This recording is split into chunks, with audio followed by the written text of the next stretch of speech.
ಮಳೆ ಕಂಡ ಬೆಳೆ ಅಂತ ಹೇಳ್ತೀವಿ ನಾವು. ಅಂದರೆ ಮಳೆ ಬಿದ್ದರೆ ಮಾತ್ರ ಬೆಳೆ. ಈಗಾಗಲೇ ಜುಲೈ ಮುಗಿತಾ ಬರ್ತಾ ಇದೆ, ಮುಂಗಾರು ಕೈ ಕೊಟ್ಟಿದೆ. ಕಲ್ಯಾಣ ಕರ್ನಾಟಕ, ಬಾಂಬೆ ಕರ್ನಾಟಕ, ಕರಾವಳಿ ಕರ್ನಾಟಕ ಕೆಲವು ಕಡೆ ಅಲ್ಪ ಸ್ವಲ್ಪ ಮಳೆ ಬಿದ್ದಿದೆ.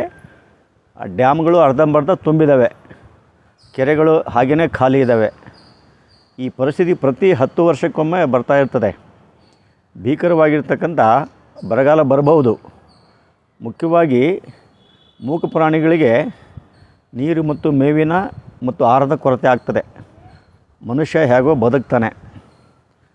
ಅಲ್ಟಿಮೇಟ್ಲಿ ಆ ಪ್ರಕೃತಿ ಯಾವುದೂ ಕೂಡ ತಪ್ಪನ್ನು ಮಾಡಲ್ಲ. ನಾವು ಮಾಡೋದೆಲ್ಲ ನಾವೇನೆ. ಈ ಪರಿಸ್ಥಿತಿಗೆ ನಾವೇ ಕಾರಣ. ಅದರ ಕಾರಣಗಳು ಏನು ಅಂತ ಎಲ್ಲರಿಗೂ ಕೂಡ ಗೊತ್ತಿದೆ. ಆ ದೃಷ್ಟಿಯಲ್ಲಿ ಜೀವನದಲ್ಲಿ ನಾವು ಸರಕು ಮತ್ತು ಸೇವೆ ಇಲ್ಲದೇನೂ ಕೂಡ ಸುಮಾರು ದಿವಸ ಬದುಕಬಹುದು. ಆದರೆ ಆಹಾರ ಇಲ್ಲದೆ ಬದುಕಲಿಕ್ಕಾಗಲ್ಲ. ಒಂದು ಕಡೆ ರೈತರ ಸಂಕಟ ಹೆಚ್ಚಾಗ್ತದೆ. ಫುಡ್ ಪ್ರೊಡಕ್ಷನ್ ಅಂದರೆ ಆಹಾರ ಉತ್ಪಾದನೆ ಕಡಿಮೆ ಆಗ್ತದೆ. ಉತ್ಪಾದನೆ ಕಡಿಮೆ ಆದಾಗ ಸಪ್ಲೈ ಅಂದರೆ ಸರಬರಾಜು ಕೂಡ ಕಡಿಮೆ ಆಗುತ್ತೆ, ಡಿಮ್ಯಾಂಡ್ ಜಾಸ್ತಿ ಆಗ್ತದೆ. ಅಂತಿಮವಾಗಿ ಹಣದುಬ್ಬರ ಜಾಸ್ತಿ ಆಗ್ತದೆ.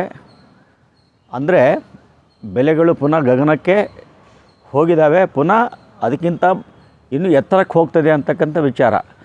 ನಾವು ಎಲ್ಲಿಯ ತನಕ ಪ್ರಕೃತಿಯ ಜೊತೆ ಸಹಕಾರವನ್ನು ಮಾಡಲ್ವೋ ಅಲ್ಲಿಯ ತನಕ ನಮಗೆ ಈ ಸಂಕಟ ತಪ್ಪಿದ್ದಲ್ಲ. ಸರ್ಕಾರ ಏನೇ ಕ್ರಮಗಳನ್ನು ತೆಗೆದುಕೊಂಡರೂ ಕೂಡ ಈ ಭೀಕರವಾಗಿರ್ತಕ್ಕಂಥ ಬರಗಾಲ ಒಂದು ಸಲ ಆವರಿಸ್ಕೊಂಡಾಗ ಅದಕ್ಕೆ ಒಂದು 25% ಕೂಡ ಪರಿಹಾರವನ್ನು ಕೊಡಲಿಕ್ಕೆ ಆಗಲ್ಲ ಸರ್ಕಾರಕ್ಕೆ.